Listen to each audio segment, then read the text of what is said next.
Shut up and sit down.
Shut up and sit down.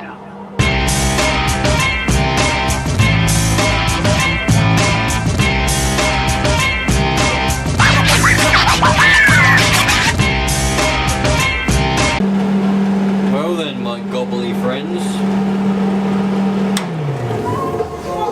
it would seem that my attempt to glue this did work.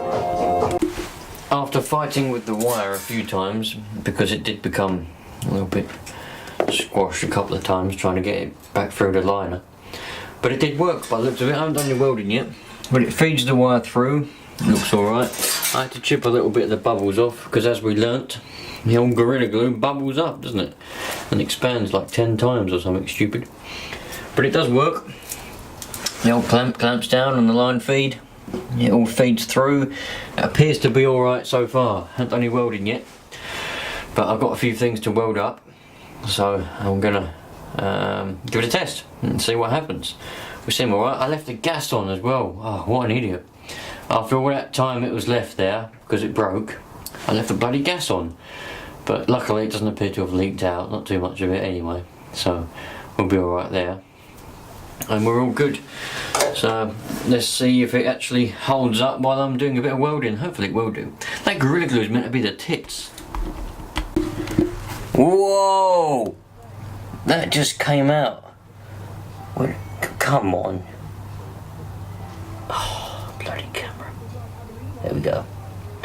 It's a bit mashed. I don't know where on earth that came from, but it just crawled out from underneath my little setup here. And I was like, what? It was like right under my hand. What on earth's going on with it? It's a little bit messed up. I don't know whether I damaged it or what, but it's a little bit funny. I can't get any closer than that. I don't know what on earth that is. It's all like, it's moist. Look at it, it's got its little fangs. It's like looking at me going, what are you doing? It's like pointing its little feet. Look at it. Whoa. Oh, I wish I could get a closer view, man. I wish I had a better macro on this camera, but I haven't. Right, that's the end of that. Where's the WD-40? Oh no, I'll just grind it, it'll be right.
have gone. Well, I hope they've gone anyway.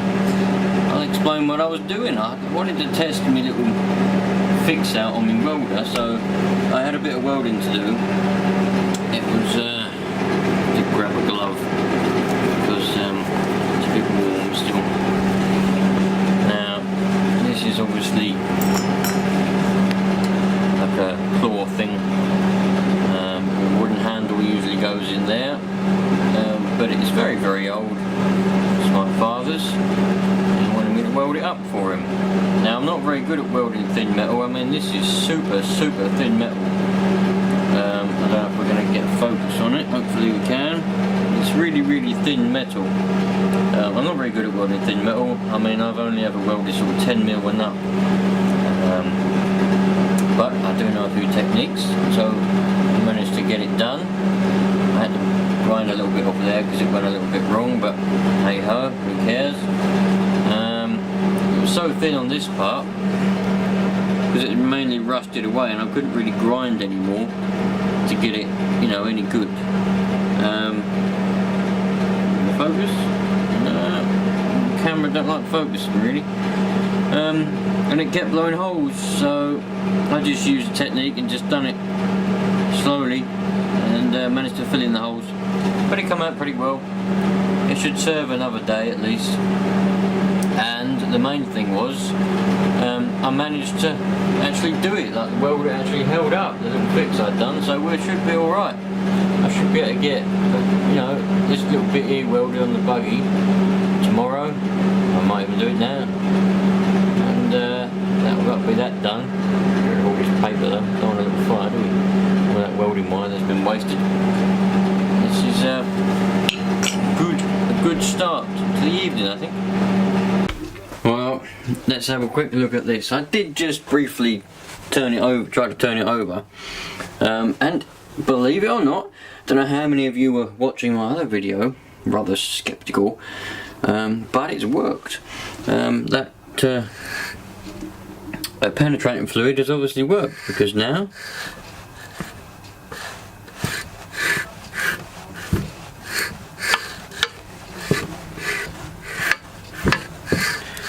all we've got, oh no, that does work. I thought we had a sticky valve for a minute.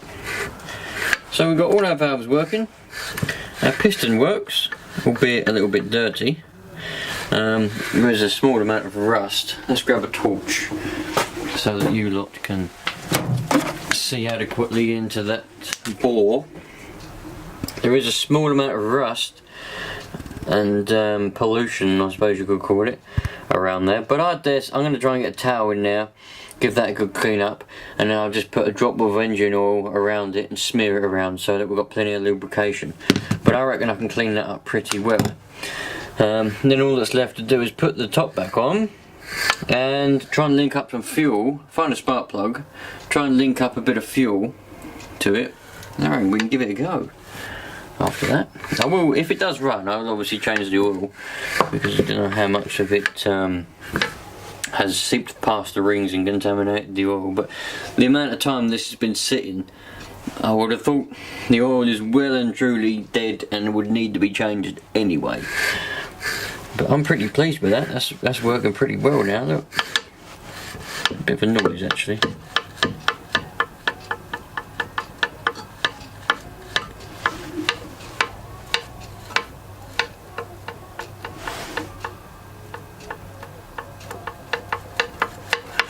I'm a little bit worried about that noise, but we'll see what it sounds like when it runs. It might be alright. Is it down at the bottom end as well?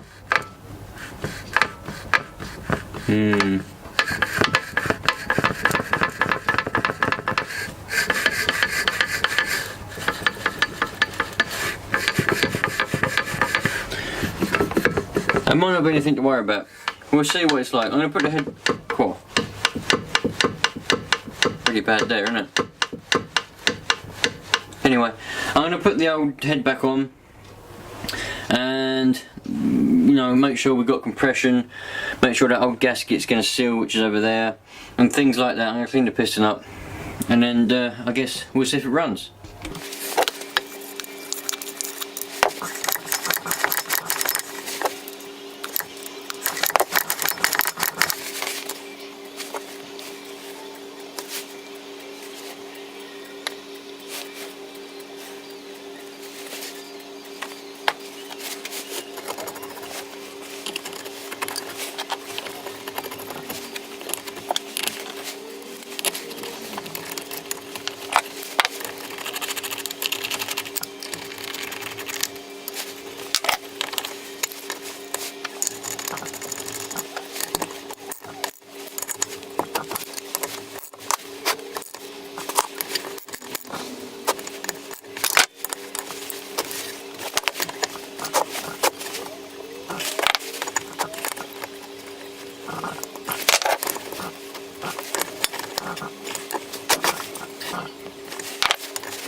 Well, there we go. It's back together. Probably the wrong spark plug for it, no idea what one it's supposed to take, but it fits in. I just wanted to put a plug in there to see whether we've got any compression. Now, we have got compression, but there's not a lot there, I don't think. I don't know what it's supposed to be, but it literally feels like there's nearly none. So, I'm not going to get it running tonight, because it's quite late and I need to you know, sort out fueling and everything, because as I dare say the car was blocked up and everything like that. I'm going to put the surround back on it, and that'll be it for tonight. And tomorrow will be the moment of truth, whether it's going to run or whether it isn't. No, to tell you the truth, I think even if it does run, judging by the sound, I don't think it's going to be too good.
Oddly enough, now that it's back together again, it does sound, I mean, it does feel as if there's a lot more compression there than it was when I was turning it by hand. Pulling it with a pull start feels like there's a lot more compression there, so we might be alright. As long as we've got spark. I'll check that tomorrow. Probably haven't. Them points are probably rusted as hell, which means I've got to take it apart again. But hey ho, I'm not bothered. This isn't real life, it's just a YouTube video, so there you go. Hook up a fuel line to that up there somewhere. Probably have to drain out the carb, make sure there's no goo in there. Tighten up them screws that are loose for some reason. And then we'll take it outside and see if we can get it to go. Nice one, I'm pretty excited. I don't think it's going to be too good, judging by the sound of it, but that's the way the cookie crumbles, my friends. That's the way it goes. This engine's bloody old. It's from the, when's it from? The 50s, I think? I think it's from the 50s. It's a nice old engine, but there you go.